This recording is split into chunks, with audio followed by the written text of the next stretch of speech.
o Senhor lutará por vocês. Tão somente acalmem-se. Êxodo 14, versículo 14. O Êxodo. Essa jornada épica não apenas libertou o povo de Israel da escravidão no Egito, mas também revelou a poderosa atuação de Deus na história. No centro dessa narrativa está Moisés, um líder escolhido por Deus para guiar os israelitas rumo à liberdade. Desde seu chamado na sarça ardente até os grandes milagres, como a travessia do Mar Vermelho, Moisés desempenha um papel fundamental como libertador, profeta e mediador entre Deus e o povo. A história de Moisés é central para a narrativa bíblica, e sua vida é marcada por intervenções divinas que refletem temas profundos de providência, chamado e a revelação de Deus. A teologia da história de Moisés não só descreve a ascensão de um líder de Israel, mas também revela a maneira como Deus escolhe e prepara seus instrumentos para cumprir os seus planos de libertação e redenção. A vida de Moisés é uma tipologia que aponta para a missão redentora de Cristo, o libertador por excelência, mas também traz lições práticas sobre fé, humildade e obediência. O nascimento de Moisés ocorre em um contexto de opressão extrema para os israelitas. O faraó, temendo o crescimento da população israelita, ordena que todos os bebês do sexo masculino sejam mortos. Joquebede, mãe de Moisés, ao ver que seu filho era formoso, decide esconder o bebê para preservá-lo da morte. Ela o coloca em um cesto e o deixa à margem do rio Nilo, onde a filha de Faraó encontra Moisés e o adota. Este evento tem várias implicações importantes. A preservação da vida de Moisés desde o seu nascimento até sua adoção pela filha de Faraó mostra a intervenção direta de Deus. Embora o Faraó tenha decretado a morte de todos os bebês israelitas, a mão de Deus age através de circunstâncias aparentemente naturais para preservar Moisés, garantindo que ele seria o futuro libertador de Israel. Isso reflete a ideia bíblica de que Deus, em sua soberania, age para preservar o seu plano de salvação, mesmo em meio a uma opressão aparentemente imbatível. O fato de Moisés ser resgatado pela filha do próprio Faraó é significativo. Em uma época de grande hostilidade contra os israelitas, Deus usa uma figura da casa do opressor para preservar o líder de Israel.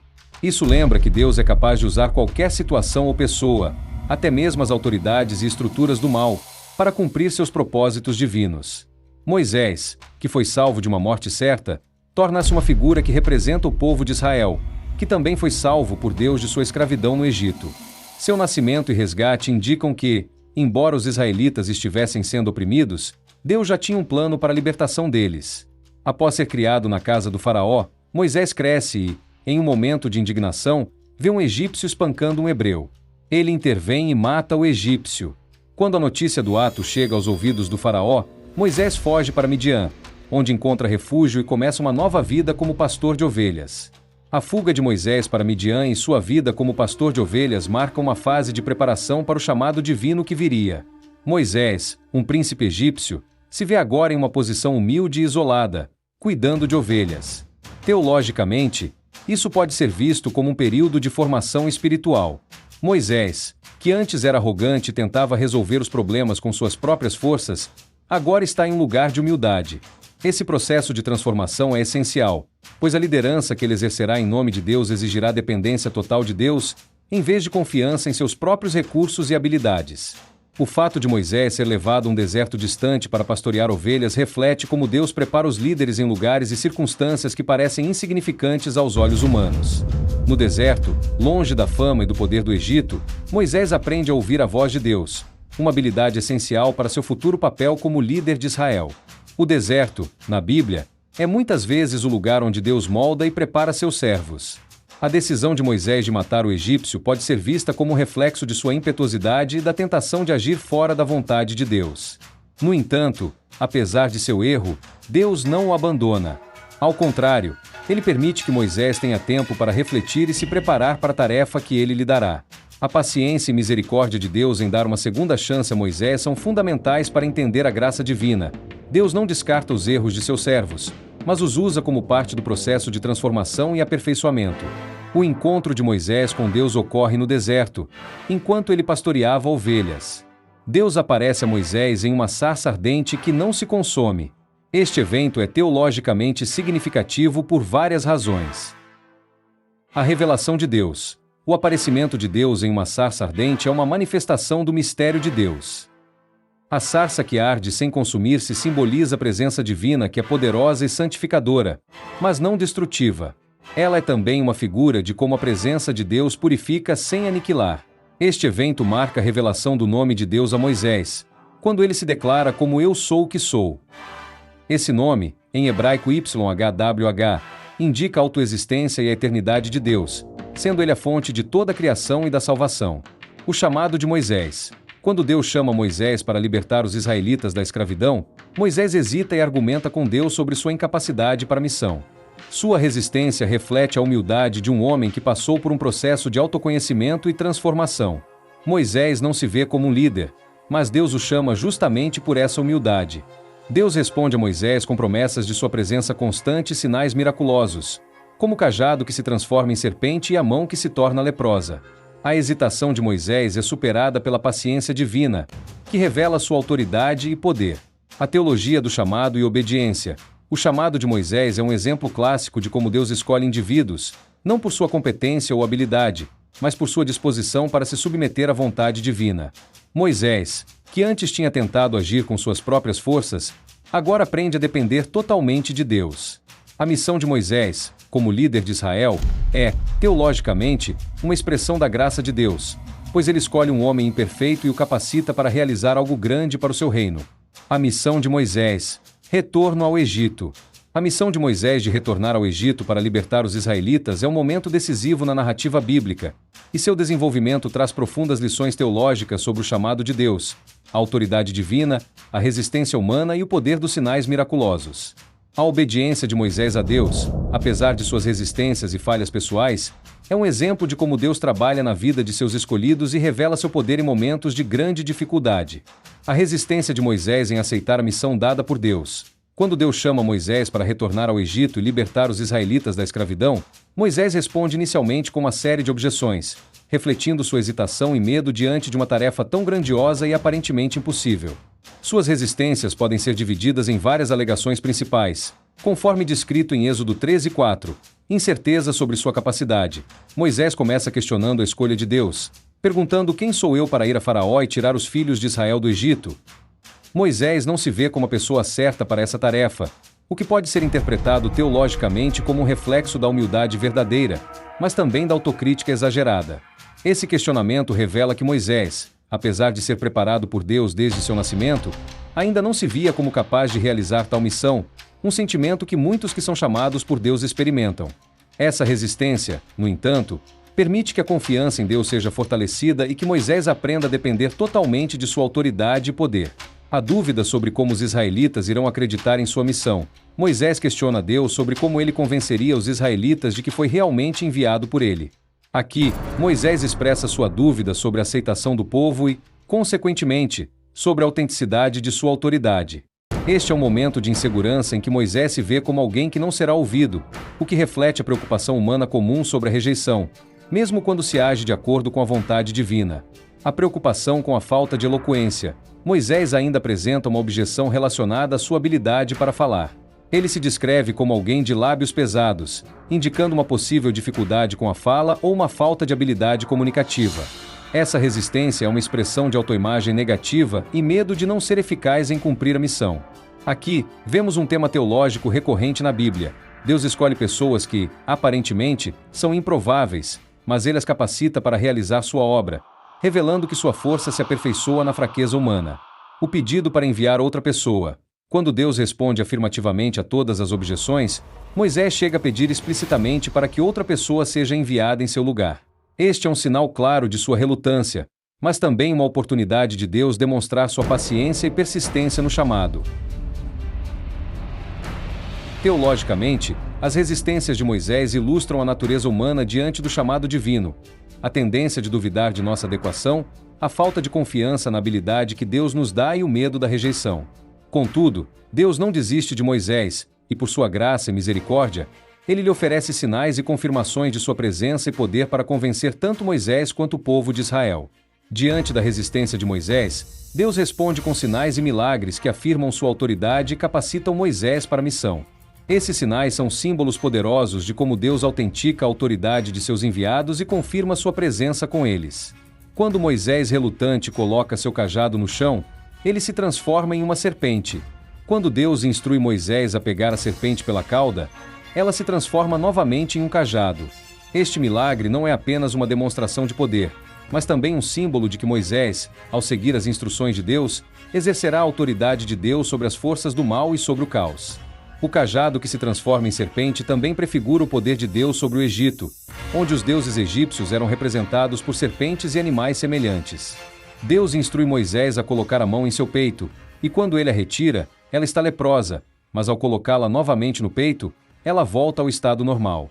Este sinal revela a autoridade de Deus para purificar e transformar o que estava corrompido, simbolizando a redenção do povo de Israel que, embora tenha sido corrompido pela opressão e pelo pecado, seria purificado pela ação divina. Esse milagre também representa o controle de Deus sobre o sofrimento humano e a restauração. O terceiro sinal que Deus dá a Moisés é a transformação da água do Nilo em sangue. Este sinal antecipa a primeira das 10 pragas do Egito e é uma prefiguração do juízo divino sobre o Egito. A água do Nilo, que era essencial para o Egito, se torna sangue, simbolizando que a fonte de vida para o povo egípcio se tornará uma fonte de morte, um julgamento divino que será executado. Teologicamente, esses sinais demonstram que a autoridade de Moisés não é de si mesmo, mas é derivada diretamente de Deus. Eles também servem como uma confirmação pública de que a missão de Moisés é legítima, dado que sinais e milagres frequentemente acompanhavam os profetas para autenticar sua mensagem como sendo vinda de Deus. Deus não só confirma a missão de Moisés, mas também prepara o povo de Israel e os egípcios para o grande confronto entre o Senhor e os deuses do Egito. Após ser fortalecido por esses sinais, Moisés e Arão retornam ao Egito, conforme a ordem de Deus. Moisés, agora mais confiante, se apresenta ao povo de Israel e, com o apoio de Arão, transmite a mensagem de que Deus os havia lembrado de sua aliança com Abraão, Isaque e Jacó e que os libertaria da escravidão. Quando Moisés e Arão vão até o faraó e pedem que ele liberte os israelitas para adorar a Deus no deserto, o faraó reage com dureza, aumentando a carga de trabalho dos hebreus, o que inicialmente parece frustrar a missão de Moisés. No entanto, Deus havia preparado Moisés para esse tipo de resistência. Embora o faraó se recuse a liberar o povo, esse confronto inicial com o poder do Egito prepara o terreno para os milagres e pragas que Deus usaria para mostrar sua soberania sobre o Egito. Teologicamente, esse momento é crucial porque mostra que o plano de Deus não se realiza sem resistência. Mesmo com sinais divinos e autoridade dada a Moisés, a opressão e a resistência humana persistem. Contudo, Deus não falha em cumprir suas promessas, e a resistência inicial do faraó serve para demonstrar a fidelidade de Deus e a necessidade de paciência e confiança do povo de Israel.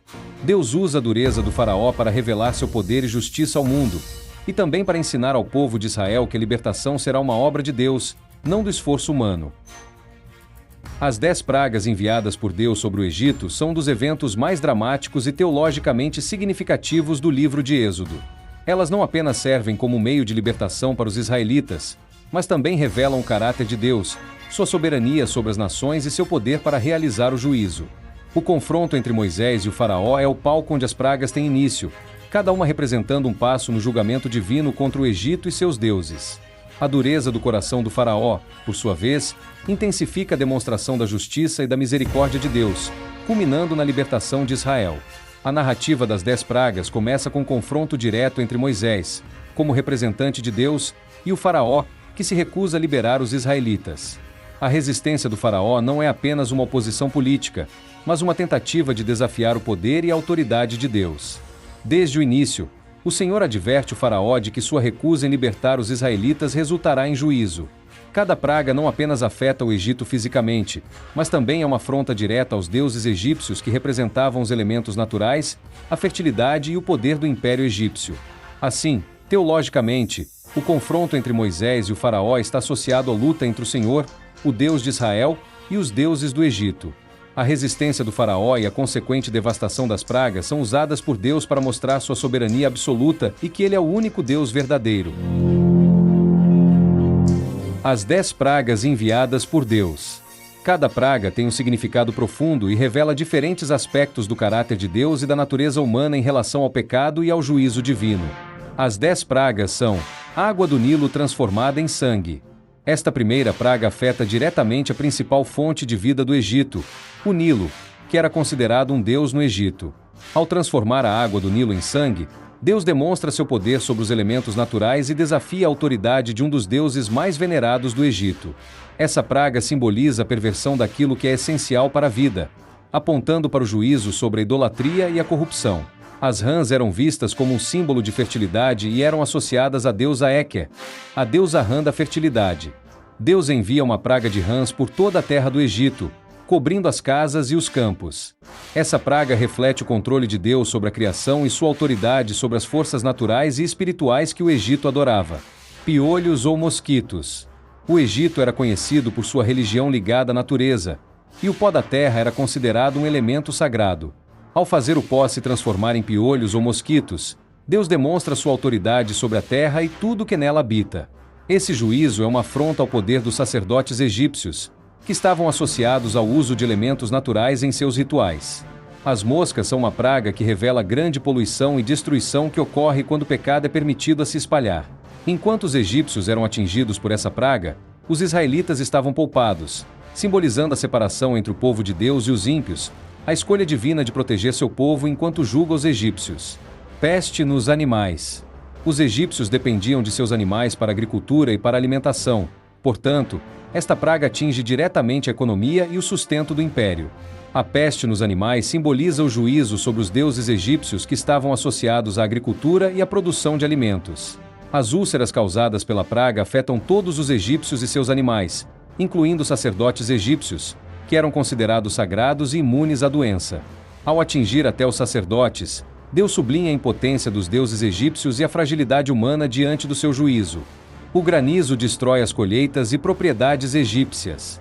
Essa praga é particularmente significativa porque é um ataque direto ao deus egípcio do céu, Nut, e à deusa da fertilidade, Ísis. Ela também representa o juízo sobre a terra egípcia e a destruição de suas fontes de sustento, que haviam sido exaltadas e idolatradas. Os gafanhotos consomem as colheitas restantes e representam o juízo de Deus sobre a autossuficiência egípcia. Eles simbolizam a devastação completa e a incapacidade do Egito de se manter, mostrando que nada escapa ao domínio de Deus. A praga também desafia os deuses egípcios da natureza. As trevas são uma praga que simboliza o julgamento sobre o deus Sol, Ra, que era um dos deuses mais importantes do Egito. Durante 3 dias, o Egito fica em total escuridão, enquanto os israelitas têm luz. Isso demonstra a soberania de Deus sobre as forças cósmicas e a limitação dos deuses egípcios diante do Senhor. A 10ª praga é a mais severa e culmina no juízo final sobre o Egito. Ela afeta todos os primogênitos do Egito, tanto de pessoas quanto de animais. Este é um ataque direto ao poder do faraó, que era considerado um deus e tinha autoridade sobre todos os egípcios, incluindo seus filhos. A morte dos primogênitos também aponta para a necessidade de sacrifício para a salvação, simbolizando o sacrifício de Cristo, o Cordeiro de Deus, que redime os pecados do mundo. A dureza do coração do faraó e o cumprimento do juízo divino. Um dos aspectos teológicos mais profundos das 10 pragas é o tratamento da dureza do coração do faraó. Em várias ocasiões, é dito que o Senhor endureceu o coração de Faraó. Este endurecimento pode ser entendido de 2 maneiras. Ação direta de Deus. Em alguns casos, Deus endurece o coração do faraó como parte do seu plano para manifestar sua glória e demonstrar seu poder. Isso não significa que Deus faz o faraó pecar, mas que ele permite que o faraó se resista cada vez mais, a fim de demonstrar claramente o poder de Deus. Esse endurecimento é uma forma de juízo, pois, ao resistir, o faraó se afasta ainda mais da vontade de Deus. Ao mesmo tempo, a dureza do coração do faraó reflete a tendência humana de se rebelar contra a autoridade de Deus, mesmo diante de sinais e milagres evidentes. Faraó não apenas se recusa a liberar os israelitas, mas também desafia repetidamente o poder de Deus, o que resulta em um agravamento do juízo. Esse comportamento de endurecimento é uma representação do pecado humano. A resistência a Deus e a sua vontade leva ao juízo. Teologicamente, as pragas e o endurecimento do coração do faraó mostram que, enquanto Deus oferece a misericórdia e uma oportunidade para o arrependimento, a contínua rejeição à sua vontade leva ao juízo inevitável. A resistência do faraó, portanto, serve como um exemplo de como a persistência no pecado e na rebelião contra Deus resulta em consequências desastrosas. Além disso, a libertação de Israel através das pragas é uma demonstração da fidelidade de Deus à sua aliança com o povo de Israel e um sinal de que ele é o juiz soberano sobre todas as nações e os seus governantes. A celebração da Páscoa tem origem no contexto dramático da 10ª e última praga enviada por Deus ao Egito, a morte dos primogênitos. Esse evento marca o ponto culminante da libertação dos israelitas da escravidão, um momento central na história bíblica que une elementos de julgamento, redenção e memorial. Antes da 10ª praga, Deus instruiu Moisés e Arão a estabelecerem a primeira Páscoa como um ato de preparação e obediência. Ele ordenou que cada família israelita sacrificasse um cordeiro sem defeito, um símbolo de pureza e perfeição. O cordeiro deveria ser assado e consumido com pães sem fermento, pães ázimos e ervas amargas, representando a pressa da partida e as dificuldades enfrentadas na escravidão. Além disso, o sangue do cordeiro deveria ser aplicado nos umbrais e nas vergas das portas das casas dos israelitas. Este ato simbolizava a fé e a obediência do povo à palavra de Deus, protegendo-os da destruição iminente. Naquela noite, o anjo da morte passou pelo Egito, poupando as casas marcadas com sangue, mas trazendo juízo sobre os primogênitos egípcios, incluindo o filho do faraó. Esse evento levou o faraó a finalmente permitir a saída dos hebreus. Deus também instituiu que a Páscoa fosse celebrada anualmente como memorial perpétuo da libertação divina. O povo deveria transmitir a seus descendentes a história da Páscoa, garantindo que as futuras gerações reconhecessem o ato de salvação de Deus. O sangue do Cordeiro Pascal é central na narrativa, pois representa a proteção divina sobre os israelitas. Este ato demonstra que a libertação não se baseava no mérito humano, mas na obediência à palavra de Deus e no sacrifício substitutivo. O sangue aplicado nas portas funcionava como um sinal visível para o anjo da morte passar por cima. Daí o termo Páscoa, do hebraico Pesach, que significa passagem. Esse elemento sacrificial prefigura o conceito de redenção no Novo Testamento, onde Jesus Cristo é identificado como o Cordeiro de Deus que tira o pecado do mundo. Assim como o sangue do Cordeiro protegeu os israelitas da morte, o sangue de Cristo oferece salvação e redenção espiritual para aqueles que nele creem. Para os israelitas, a Páscoa tornou-se um marco nacional e espiritual, celebrando a libertação da opressão egípcia e o início de sua jornada como o povo escolhido de Deus. Ao longo dos séculos, a Páscoa reforçou a identidade coletiva do povo judeu, lembrando-lhes da fidelidade de Deus às suas promessas. No contexto do Novo Testamento, a Páscoa ganha um significado ampliado. Durante a última ceia, celebrada por Jesus com seus discípulos, ele reinterpretou os elementos pascais, instituindo a ceia do Senhor. O pão e o vinho passaram a simbolizar seu corpo e sangue, indicando o sacrifício supremo que ele estava prestes a realizar na cruz. O apóstolo Paulo reafirma essa conexão, descrevendo Cristo como nossa Páscoa. A Páscoa cristã, portanto, não é apenas um memorial de um evento histórico, mas uma celebração da vitória definitiva sobre o pecado e a morte por meio de Cristo. Essa conexão entre a Páscoa judaica e a obra redentora de Jesus ressalta o plano divino de salvação ao longo de toda a história bíblica. A travessia do Mar Vermelho é um dos momentos mais dramáticos e teologicamente significativos da história do Êxodo. Este evento marca a libertação definitiva dos israelitas do poder do Egito e demonstra a soberania de Deus sobre a criação, o julgamento e a salvação. Após a libertação inicial, os israelitas partiram em direção ao deserto, guiados por Deus através de uma coluna de nuvem durante o dia e uma coluna de fogo à noite, representando a presença contínua de Deus entre eles. Ao chegarem às margens do Mar Vermelho, os israelitas enfrentaram um dilema. À frente estava o mar intransponível, e atrás vinham os exércitos do faraó, que haviam decidido persegui-los e trazê-los de volta à escravidão. Diante do pânico do povo, Moisés exortou os israelitas a confiarem em Deus. Não temais, aquietai-vos e vede o livramento do Senhor que, hoje, vos fará. Em resposta, Deus ordenou que Moisés levantasse o seu cajado sobre o mar. Ao fazê-lo, Deus realizou o milagre da separação das águas, criando um caminho seco para que os israelitas atravessassem em segurança. Este ato revelou o poder soberano de Deus, que governa não apenas sobre o destino humano, mas também sobre a própria natureza.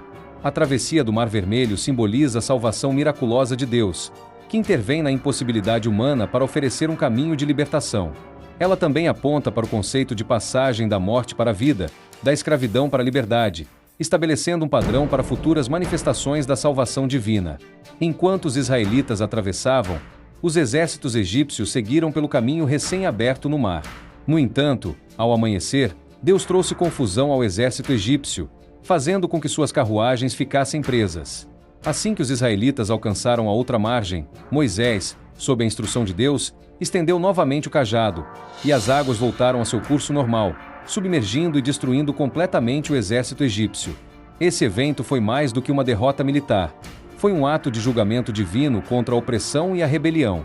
O faraó e seus soldados haviam desafiado a autoridade de Deus repetidamente, e o fechamento do mar representava o juízo final sobre o Egito. A destruição do exército egípcio também reforçou a segurança de Israel, eliminando a ameaça imediata e simbolizando o rompimento definitivo com a escravidão. Teologicamente, este episódio ressalta que a salvação de Deus está inseparavelmente ligada ao julgamento contra o pecado e a opressão. Assim como Deus resgata os que nele confiam, ele também traz justiça contra os ímpios e os que resistem ao seu plano. Após o milagre do Mar Vermelho, os israelitas celebraram sua libertação com um cântico de louvor liderado por Moisés. Este cântico, conhecido como Cântico de Moisés, é uma das mais antigas expressões de adoração comunitária registrada na Bíblia. Ele exalta a glória, a força e a fidelidade de Deus. O Senhor é a minha força e o meu cântico. Ele me foi por salvação. Este é o meu Deus, portanto, o louvarei. Ele é o Deus de meu Pai, por isso o exaltarei. O cântico não apenas celebra a vitória, mas também reconhece Deus como o verdadeiro guerreiro que luta em favor do seu povo. Além disso, ele antecipa a condução do povo à terra prometida, reafirmando a fidelidade de Deus às suas promessas. Míriam, irmã de Moisés, liderou as mulheres em uma celebração adicional com tamborins e danças, ampliando a expressão de gratidão e alegria. Esse momento de adoração destaca a importância de louvar a Deus pela sua obra redentora. Teologicamente, o Cântico de Moisés é um exemplo de como a salvação leva à adoração. Ele demonstra que o povo reconhecia que a vitória não era fruto de seus próprios esforços, mas inteiramente da ação divina. Essa atitude de gratidão e reconhecimento é central na espiritualidade bíblica. A travessia simboliza a redenção divina, um evento no qual Deus intervém para libertar seu povo do domínio opressor. É um prenúncio do sacrifício de Cristo, que liberta os cristãos da escravidão do pecado. O julgamento sobre o Egito demonstra que Deus não é apenas Salvador, mas também juiz justo, que não tolera a opressão e a injustiça. O evento destaca a soberania de Deus, que age em favor de seu povo de maneira poderosa e inesperada, transformando situações impossíveis em caminhos de salvação. A travessia do Mar Vermelho é frequentemente vista como um tipo de batismo, como mencionado por Paulo. Assim como os israelitas passaram pelas águas e foram libertos, os cristãos passam pelo batismo como símbolo de sua nova vida em Cristo. A jornada no deserto, que seguiu a libertação do Egito, foi um período crucial para a formação espiritual e nacional de Israel. Durante esse tempo, Deus moldou o caráter do povo, demonstrou sua provisão e fidelidade, e ensinou lições fundamentais de dependência, obediência e confiança. Depois da travessia do Mar Vermelho, os israelitas enfrentaram o vasto e árido deserto. Este período foi marcado por dificuldades físicas, como a falta de água e alimento, bem como por desafios espirituais, como a murmuração e a falta de fé. Deus usou as adversidades do deserto para testar a fidelidade de Israel e ensiná-los a depender dele para todas as suas necessidades. O deserto é um lugar simbólico de provação e purificação na Bíblia, onde o povo aprende que somente Deus pode sustentá-los. Logo após celebrarem sua libertação, os israelitas começaram a murmurar contra Moisés e Arão, reclamando da falta de comida e água. Esta atitude refletia sua dificuldade em confiar em Deus, mesmo após terem testemunhado seu poder no Egito e no Mar Vermelho. O deserto é um lugar de encontro com Deus e de revelação divina, mas também de dependência e humildade. Em Deuteronômio 8, 2, 3, Deus explica que levou Israel ao deserto para humilhá-lo e ensiná-lo que o homem não vive só de pão, mas de tudo que procede da boca do Senhor. Em resposta às necessidades do povo, Deus proveu alimento e água de forma sobrenatural, mostrando que Ele é o sustentador fiel. Deus enviou o maná, um alimento misterioso descrito como algo fino, semelhante à geada sobre a terra, que aparecia todas as manhãs. O maná é teologicamente significativo por vários motivos. O povo deveria recolher apenas o suficiente para cada dia, exceto na véspera do sábado, quando podiam recolher uma porção dobrada. Isso reforçava a confiança diária em Deus. A provisão de maná era um teste para a obediência do povo às instruções divinas. No Novo Testamento, Jesus se identifica como o pão da vida, que desceu do céu para dar vida ao mundo. Assim, o maná simboliza tanto a provisão física quanto a espiritual. Quando o povo teve sede, Deus instruiu Moisés a ferir uma rocha em Horebe, da qual jorrou água para saciar a sede dos israelitas. Teologicamente, a água da rocha aponta para Cristo, que é descrito como a rocha espiritual que acompanhou Israel no deserto. Assim como a rocha ferida deu água ao povo, Jesus foi ferido para dar vida espiritual à humanidade. Esses milagres revelam que Deus não apenas atende às necessidades físicas do seu povo, mas também ensina lições espirituais profundas. Eles mostram que Deus é um provedor fiel, mesmo diante da incredulidade e da rebeldia do povo. Outro episódio significativo da jornada no deserto foi o ataque dos Amalequitas, uma tribo nômade hostil que tentou impedir o progresso de Israel. Josué liderou o exército israelita na batalha, enquanto Moisés, Arão e Hur subiram a um monte próximo. Durante a batalha, Moisés levantou as mãos em oração e intercessão, e enquanto suas mãos estavam erguidas, Israel prevalecia. Quando Moisés se cansava, Arão e Hur sustentavam suas mãos, e Israel venceu os Amalequitas. Este evento destaca a importância da oração intercessora e do apoio comunitário na vitória espiritual e física. Após a vitória, Moisés construiu um altar e o chamou de "O Senhor é minha bandeira", Yahvé Nissi, reconhecendo que a vitória pertencia ao Senhor. Teologicamente, este evento reafirma que Deus luta em favor de seu povo e que a confiança nele é essencial para superar inimigos. A batalha contra os Amalequitas é interpretada como um exemplo da luta contínua entre o povo de Deus e as forças do mal. A fidelidade de Deus em dar vitória prefigura a vitória definitiva sobre o pecado e a morte por meio de Cristo.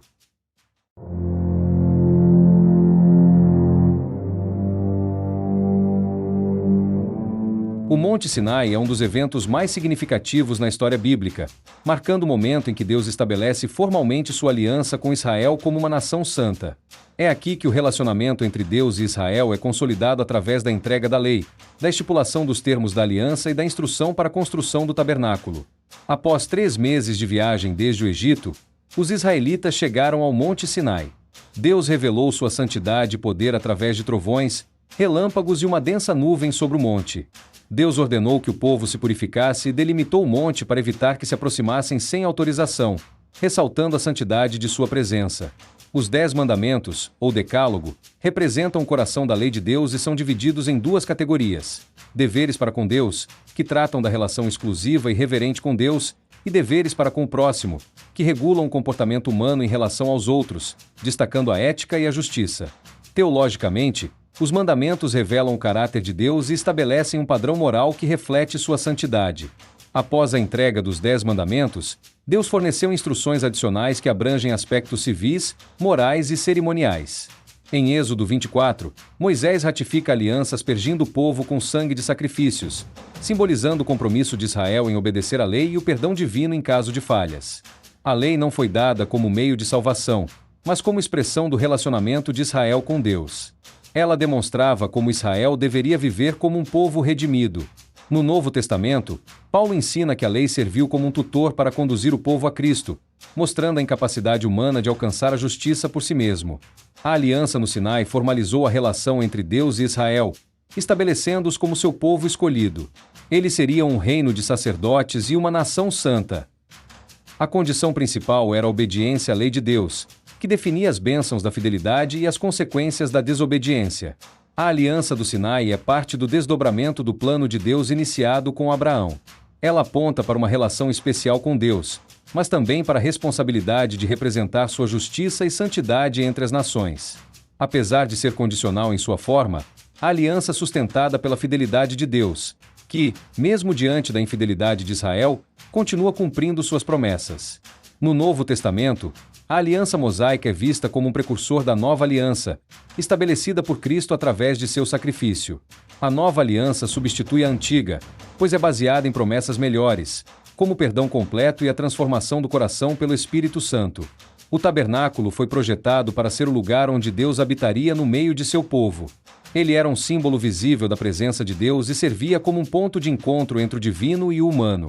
A estrutura portátil permitia que a presença de Deus acompanhasse Israel durante sua jornada no deserto. A Arca da Aliança, localizada no Santo dos Santos, era o símbolo mais importante da presença de Deus. Continha as tábuas da lei, um pote de maná e o cajado de Arão. O altar de sacrifícios representava a necessidade de expiação pelo pecado, prefigurando o sacrifício de Cristo. O candelabro e a mesa dos pães simbolizavam a luz e o sustento que vem de Deus. O véu separava o Santo dos Santos do resto do tabernáculo, representando a separação entre Deus e os homens devido ao pecado. Este véu foi rasgado na morte de Cristo, simbolizando o acesso direto a Deus. Deus instituiu o sacerdócio de Arão e seus descendentes para ministrar no tabernáculo. Eles eram mediadores entre Deus e o povo, oferecendo sacrifícios e intercessões. O sacerdócio prefigura Cristo, que é o sumo sacerdote perfeito, oferecendo um sacrifício eterno e intercedendo por nós. O tabernáculo ensinava que Deus é santo e que o acesso a ele exige purificação e mediação. Ele também reforçava que Deus deseja estar presente no meio do seu povo. No Novo Testamento, o tabernáculo é um tipo de Cristo, que tabernaculou entre nós e é o caminho para a presença de Deus. Após o grande evento do Monte Sinai e o estabelecimento da aliança, o povo de Israel enfrenta uma série de desafios que revelam sua natureza humana e pecaminosa. Estes episódios destacam o contraste entre a fidelidade de Deus e a infidelidade de Israel, oferecendo ricas lições teológicas sobre pecado, intercessão e renovação. Moisés subiu ao Monte Sinai para se encontrar com Deus e receber as tábuas da lei, contendo os 10 mandamentos. Ele permaneceu no monte por 40 dias e 40 noites, e durante esse tempo, o povo começou a ficar impaciente com sua ausência. O povo de Israel, achando que Moisés não voltaria, pede a Arão, irmão de Moisés, que faça um Deus para eles. Eles dizem: levanta-te, faze-nos deuses que vão adiante de nós. Porque a este Moisés, o homem que nos tirou da terra do Egito, não sabemos o que lhe aconteceu. Arão cedeu à pressão popular e fundiu um bezerro de ouro, proclamando que este era o Deus que os havia tirado do Egito. Moisés desce do Monte Sinai levando consigo as tábuas de pedra, que foram escritas pelo próprio dedo de Deus. Quando Moisés se aproxima do acampamento e vê o povo dançando e adorando o bezerro, ele fica extremamente irado. Em um gesto simbólico de indignação e reprovação, Moisés atira as tábuas ao chão e as quebra ao pé do monte. E aconteceu que, chegando Moisés ao arraial e vendo o bezerro e as danças, acendeu-se-lhe o furor, e arrojou das suas mãos as tábuas, e quebrou-as ao pé do monte. Moisés destrói o bezerro de ouro, queimando no fogo, moendo até virar pó e jogando o pó na água. Ele obriga os israelitas a beberem aquela água, como uma forma de punição e humilhação. Moisés repreende Arão severamente por ter permitido que o povo cometesse tal pecado. Arão tenta justificar-se, alegando que o povo pressionou e que o bezerro surgiu do fogo.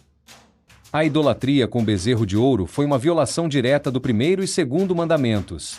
O episódio simboliza a tendência humana de abandonar Deus e buscar substitutos, mesmo diante de evidências claras do poder e cuidado divino. Teologicamente, isso mostra como o pecado humano é frequentemente impulsionado por uma falta de paciência e confiança em Deus, buscando soluções imediatas que resultam em rebelião.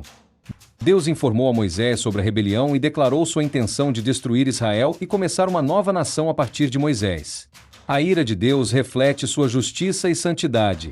Ele não tolera o pecado e exige fidelidade daqueles que se comprometem com sua aliança. Moisés suplicou a Deus em favor do povo, apelando à sua misericórdia, ao seu nome e às promessas feitas a Abraão, Isaque e Jacó. Moisés ofereceu até mesmo sua própria vida em substituição pelo povo, prefigurando Cristo como intercessor e mediador perfeito. Deus concedeu perdão, mas também impôs consequências para o pecado. Uma praga foi enviada ao povo, demonstrando que o pecado tem implicações sérias, mesmo quando há misericórdia. O perdão não anulou a necessidade de disciplina, ensinando que Deus é tanto justo quanto misericordioso.